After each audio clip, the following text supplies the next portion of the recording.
મિત્રો આ વાર્તા સાંભળશો તો ખરેખર તમારા હોશ ઉડી જશે। મિત્રો મારું નામ ગંગા છે। હું એક નાનકડા એવા પહાડી ગામડામાં રહું છું। ગામ શહેરથી ઘણું બધું દૂર છે, જ્યાં બસ દિવસમાં એક જ વખત આવે છે અને રાત્રે આકાશમાં તારા એટલા નજીક લાગે છે કે જાણે હાથ લંબાવું તો પકડી લઉં એમ લાગે।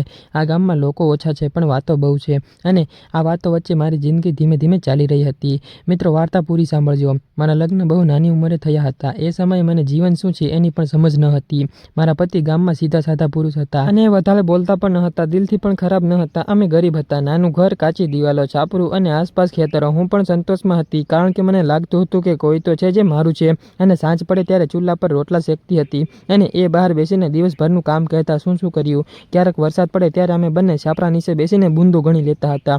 એક ક્ષણમાં મને લાગતું હતું કે બસ આ જ જીવનનું સુખ છે, પરંતુ મિત્રો સુખ ક્યારેય કાયમી નથી રહેતું। એક વર્ષે વરસાદ બહુ ઓછો થયો હતો, ખેતરમાં પાક બગડી ગયો, ઘર ચલાવવું મુશ્કેલ બન્યો। મારા પતિ શહેરે કામ શોધવા ચાલ્યા ગયા હતા। એ જતી વખતે એમણે મને કહ્યું હતું, ગંગા હું જલ્દી પાછો આવીશ। એ વાક્ય આજે પણ મારા કાનમાં ગુંજે છે। દિવસો પસાર થયા, અઠવાડિયા થયા, મહિના થયા, પણ એ પાછા આવ્યા નહીં। અને એક દિવસ ગામમાં સમાચાર આવ્યા હતા કે શહેરમાં કામ કરવાવાળા માણસોનો અકસ્માત થયો હતો। એમાં મારા પતિ પણ હતા। એ દિવસ મારી જિંદગીનો સૌથી લાંબો દિવસ હતો અને મિત્રો હું રડી પણ ન શકી। આંખોમાંથી આંસુ આવવાનું બંધ થઈ ગયું હતું। પતિના અવસાન પછી મારું ઘર સુનસાન થઈ ગયું હતું। લોકો શરૂઆતમાં આવતા અને સાંત્વના આપતા હતા। થોડાક દિવસોમાં બધા પોતપોતાના જીવનમાં પાછા ફર્યા હતા। હું એકલી રહી ગઈ, સફેદ સાડી, ખાલી માથું અને ખાલી મન। ગામમાં હવે ગંગાને વિધવા તરીકે ઓળખવામાં આવતી હતી અને મારે જીવવું હતું એટલે કામ તો કરવું જ પડે। મિત્રો ગામની પાસે એક મોટી એવી વાડી હતી, ત્યાં મજૂરી કામ કરવામાં આવતું હતું। હું દરરોજ સવારે ઉઠીને એ વાડીએ જતી। ક્યારેક ઘાસ કાપવાનું હોય તો ક્યારેક ફળ તોડવાનું, ક્યારેક માટી ઉપાડવાની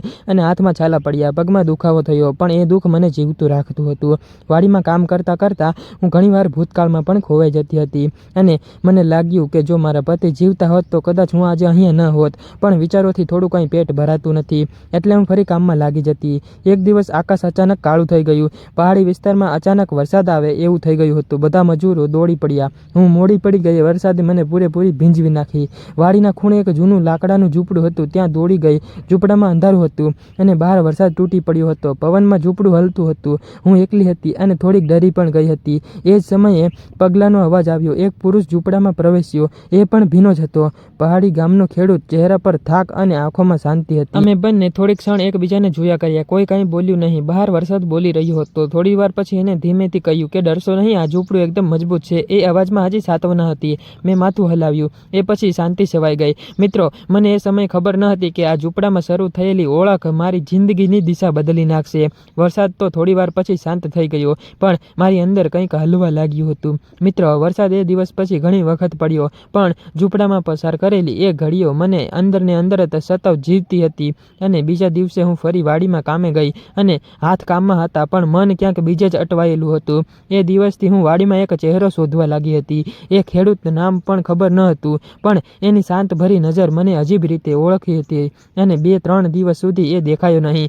મને લાગ્યું કદાચ એ કોઈ બીજા ગામનો હશે। ચોથે દિવસે વહેલી સવારે જ્યારે હું ઘાસ કાપતી હતી ત્યારે દૂરથી કોઈ મારું નામ બોલાવ્યું, ગંગા। હું ચોંકી ગઈ। ગામમાં હવે કોઈ મને નામથી બોલાવતું ન હતું। મેં માથું ઊંચું કર્યું। એ જ પુરુષ સામે ઊભો હતો અને એણે પોતાનું નામ કહ્યું કે શંકર, પહાડી ખેડૂત, પોતાની થોડીક જમીન અને વૃદ્ધ માતા સાથે રહેતો અને એની વાતોમાં બનાવટ ન હતી, સાદગી હતી અને અચાનક જ લાગ્યું હતું કે ઘણા સમય પછી કોઈ મને માનવી સમજીને વાત કરે છે, વિધવા તરીકે નહીં। અમારી વાતો ધીમે ધીમે આવી રીતે વધતી ગઈ હતી। શરૂઆતમાં માત્ર કામ, પછી ગામની વાતો, પછી જીવનની। એ મારી સાથે વધારે પૂછપરછ કરતો ન હતો, પણ જ્યારે હું કંઈ કહું ત્યારે ધ્યાનથી સાંભળી અને આદત મને ખૂબ જ ગમી હતી એની। એક દિવસ વાડીમાં કામ કરતાં કરતાં મારા હાથમાં ઊંડી ચોટ લાગી, લોહી વહેવા લાગ્યું। હું દુઃખથી બેસી પડી અને શંકરે તરત જ કામ છોડ્યું। એણે પોતાનો રૂમાલ ફાડીને મારી ચોટ ઉપર બાંધી દીધો। એ સ્પર્શમાં દયા હતી, લાલચ નહીં। એક ક્ષણે મારી આંખો ભીની થઈ ગઈ। એ સાંજે હું ઘરે પાછી ફરી ત્યારે મનમાં હજી ઉથલ પાથલ હતી। ઘણા વર્ષો પછી કોઈ પુરુષનો સ્પર્શ મને અપમાનજનક નહોતો લાગ્યો। એક સાથે સમાજનો ડર મનમાં ઘૂસી ગયો હતો, વિધવાને પ્રેમ કરવાની છૂટ નથી। આ વાક્ય મને બાળપણથી શીખવવામાં આવ્યું હતું।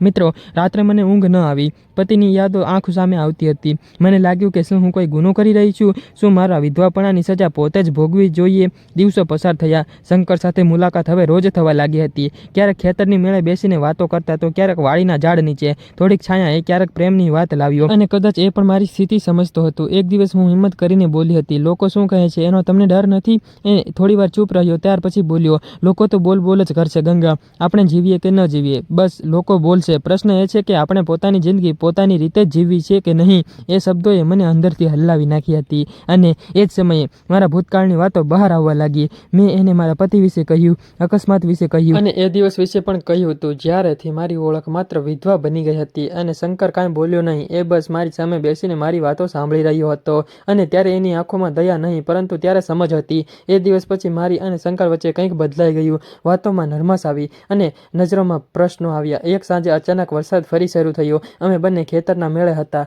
અને વરસાદમાં ભીંજાતા હતા. અમે ફરી એક ઝૂંપડામાં પહોંચ્યા. ઝૂંપડામાં આ વખતે અંધારું ઓછું લાગતું હતું. કદાચ ઓળખ વધી ગઈ હતી. અને વરસાદના અવાજ વચ્ચે શંકરે મને ધીમેથી કહ્યું, ગંગા ગંગા, હું તને કોઈ વચન નથી આપી શકતો પણ હું તને એટલું કહી શકું છું, તમારી સાથે અણગમો નહીં, આદર છે. એ કહેતા તેનો હાથ અચાનક મારા હાથને સ્પર્શી ગયો હતો અને મારો શ્વાસ અટકી ગયો. મેં હાથ ખેંચ્યો નહીં. એ એક ક્ષણ મને સમજાયું હતું કે હું એને પસંદ કરવા લાગી છું. અને પ્રેમ શબ્દ બોલાયો નહીં પણ લાગણી સ્પષ્ટ હતી. પણ મિત્રો, પ્રેમ કરતાં પહેલાં સમાજ આવે છે અને સમાજ સહેલો નથી. ગામમાં વાતો શરૂ થઈ ગઈ. વાડીમાં કામ કરતી એક વિધવા અને ખેડૂત એ લોકો નજર રાખવા લાગ્યા હતા. એક દિવસ ગામની એક સ્ત્રીએ મને તીખી વાત કરી હતી. એ દિવસ હું તૂટી ગઈ હતી. ઘરે આવીને ઘણું રડી. એ રાત્રે મેં નક્કી કર્યું કે શંકરને આ બધાથી દૂર રાખીશ. બીજા દિવસે મેં શંકરને મળવાનું ટાળ્યું. એને સમજાઈ ગયું કે સાંજે અમારા ઘરની બહાર આવ્યો. એને કંઈ કહ્યું નહીં, બસ એટલું જ કહ્યું હતું, જો હું તમને દુઃખ આપતો હોઉં તો કહેજો. એ વાક્ય મારી દિવાલ તોડી નાખી હતી. અને મિત્રો, જ્યારે મને કોઈ નિર્ણય કરવાનો હોય છે ત્યારે સૌથી પહેલા ડર સામે આવે છે. અને શંકરના શબ્દો સાંભળીને હું આખી રાત સૂઈ શકી ન હતી. ઘરની કાચી દિવાલો મને નજીક આવીને દબાવતી લાગતી હતી.